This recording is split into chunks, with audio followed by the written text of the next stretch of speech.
Hey up viewers and viewers, my name is General Red Strategist and welcome back to Sir You're Being Hunted, episode 687. So, it's just going to be another sort of podcast style episode, this one, and it might not be too long. Basically, I just needed to record some quick filler content to go on the channel because, well, my schedule has actually run down quite a bit. I need to have a big recording session where I just get some more prepared, etc., etc. And, the thing is, as of when I actually record this, it is the 28th of September. Might as well date the video. But you'll probably be aware that a few days ago, through September 25th and 26th, I actually didn't upload anything. Some of you may be wondering why was that? Why did you suddenly disappear for a couple of days there, Red? Well, I mean, I did post updates on the, across basically my social media feeds on Facebook and Twitter, and then I posted obviously an update on the YouTube community tab as well, basically just explaining where I've been. Don't you fret your little heads, ladies and gentlemen. It wasn't anything bad or severe or anything like that. It was just a work thing. That's all. Because as part of one of the courses which I oversee, we've been doing a lot of course design, as I've sort of talked about previously before. And one of the new things we've implemented on the course is it's basically an overglorified field trip kind of thing, where we take a load of students out to some locations, and they sort of do verbal presentations while they're there.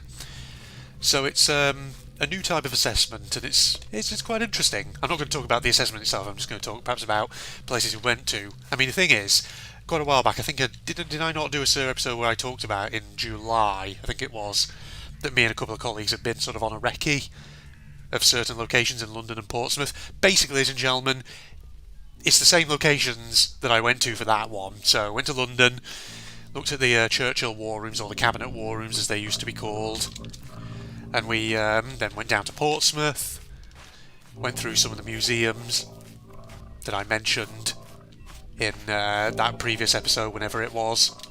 But there was one particular museum which I do remember, I think I mentioned in that particular episode, but which at the time we'd never been able to go into because it had been closed. But this time round we got to go into it whilst it was open, and it was pretty good.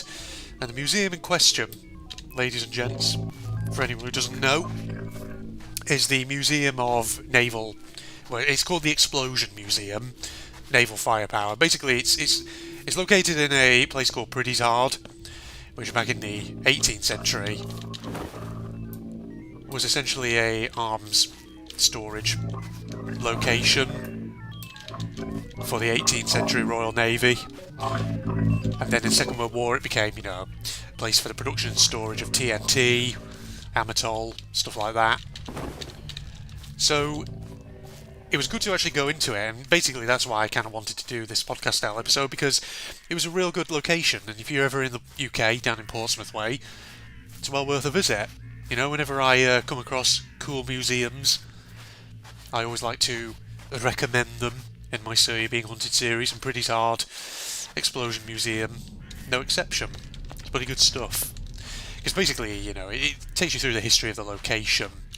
So you have a section, for example, all about the 18th century, about sort of gunpowder storage and production.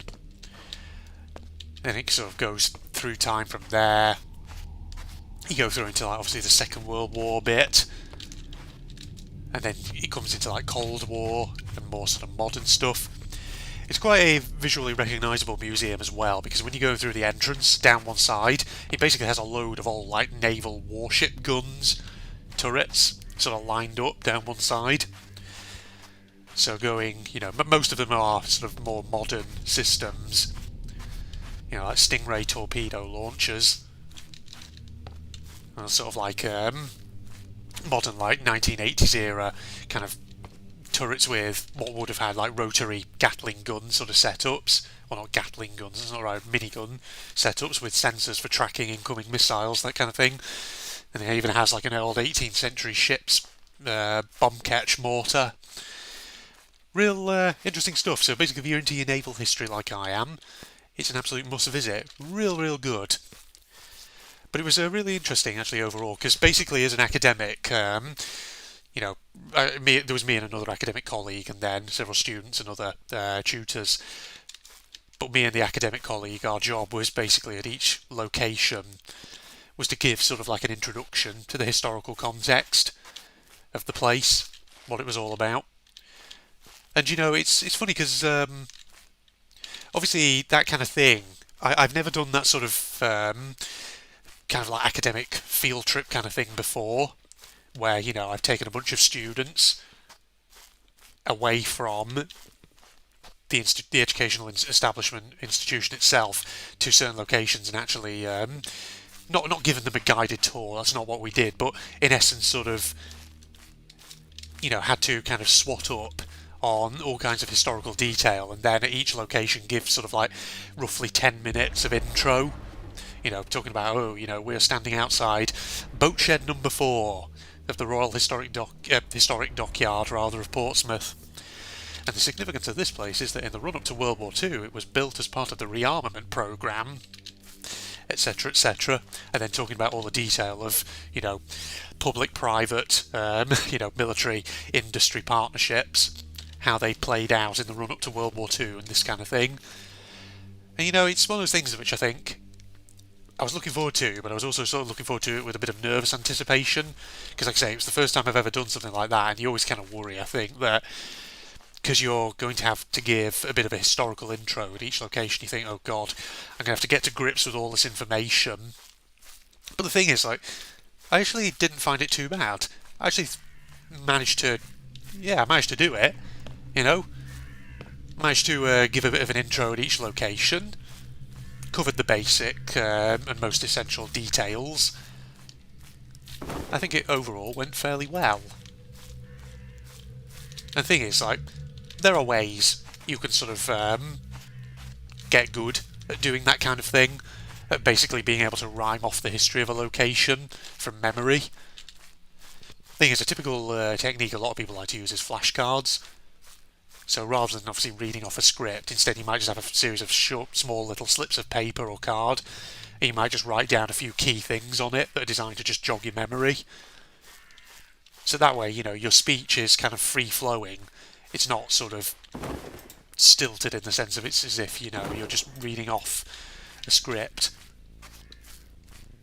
But at the same time, you've got something there in hand which you can use as a way of just jolting your memory so you don't forget things. And it works quite well, I must say. So yes, conclusion, ladies and gentlemen. Explosion Museum, Portsmouth, well worth a visit. It's interesting though, because the Explosion Museum at Portsmouth in Priddy's Heart, at the back of it, it actually has a real good view across to Portsmouth Harbour, to the historic dockyard. And what was fascinating was that both of the UK's aircraft carriers, the HMS Queen Elizabeth and Prince of Wales, were actually docked there at that time, which was quite a fantastic view. So you can get a view from Priddy's Heart across to them, or I did rather. But while I was actually at the historic dockyard itself, if you go down to the far end of it, you can get much, much closer to them. And it is quite, fascinating when you're sort of up close to them. You can see the sheer size of how big they are. So that was quite a view, ladies and gentlemen. I actually did take a couple of little videos, so maybe I'll flash them up on the screen somewhere around about now. But no, it was really, really good. It was really, really good, ladies and gentlemen. I'm trying to think. I feel like there was something else that I did while I was there.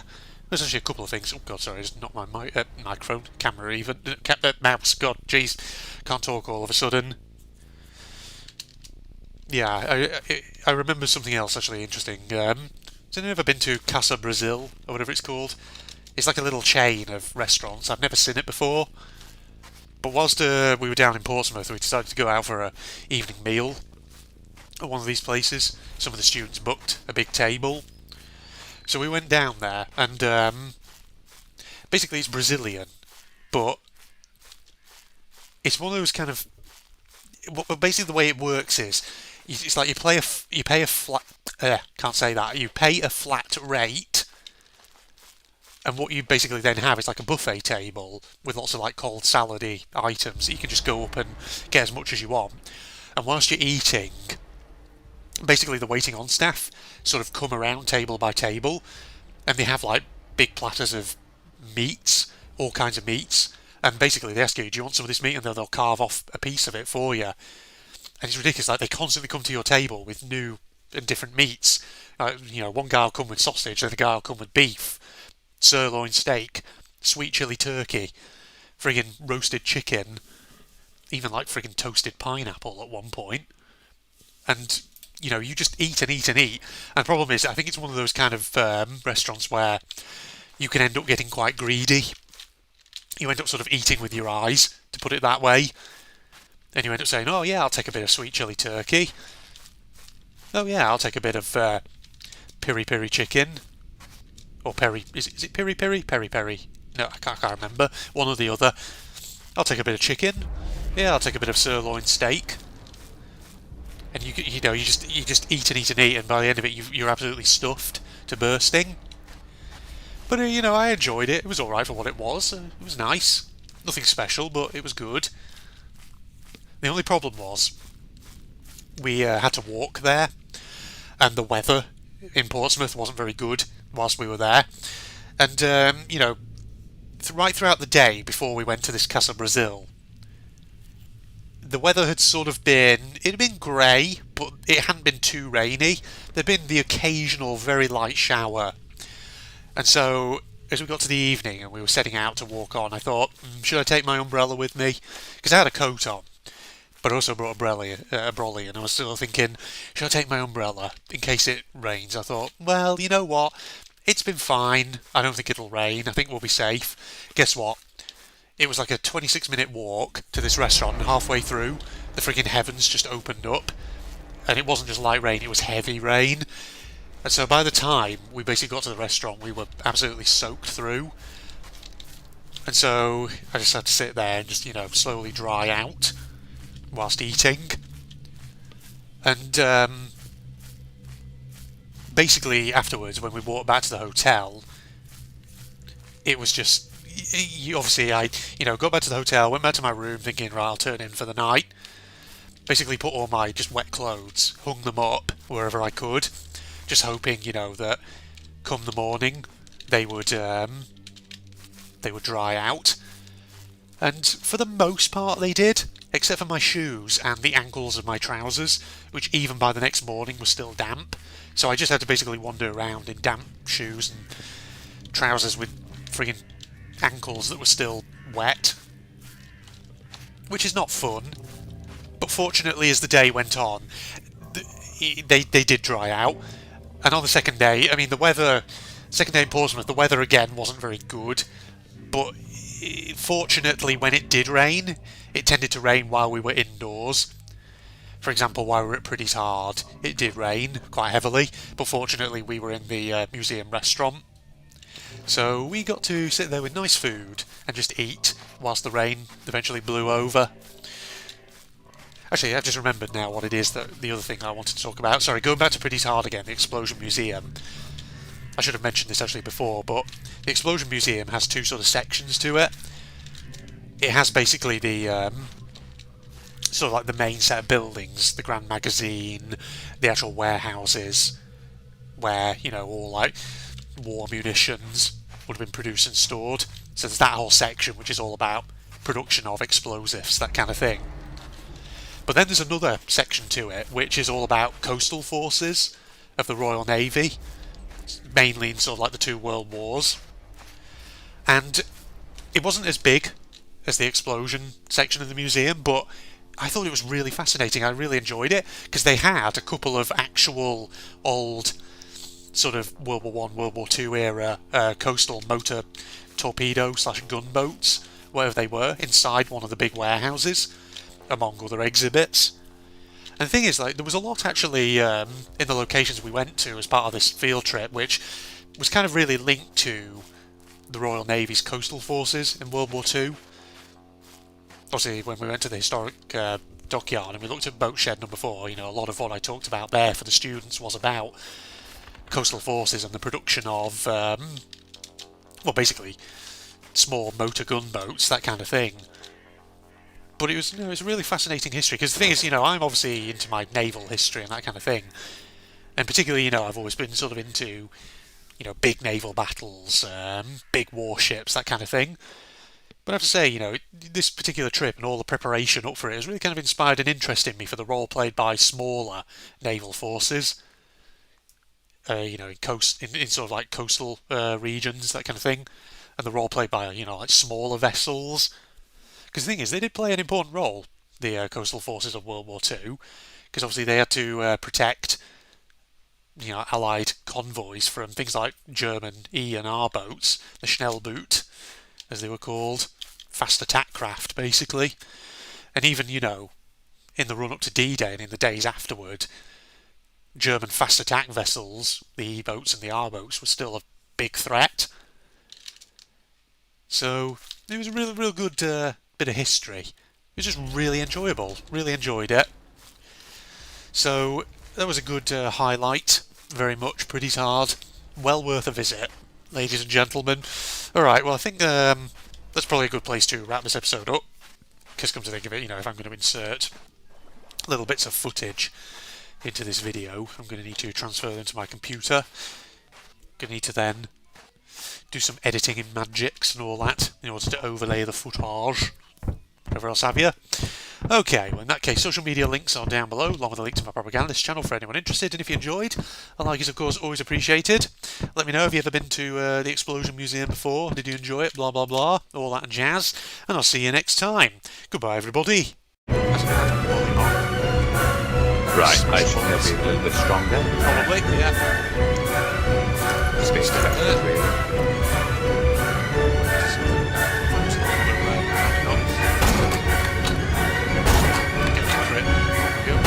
Go, yeah. Nice. There we go. All the crits on it. There's a couple of them coming towards me. Well, just like that. Shot them out again. Do some heavy damage. Here they come. Get out of it. Go up. Stop it. There we are. My God, down. they are. They're all coming. They're all coming, Phil.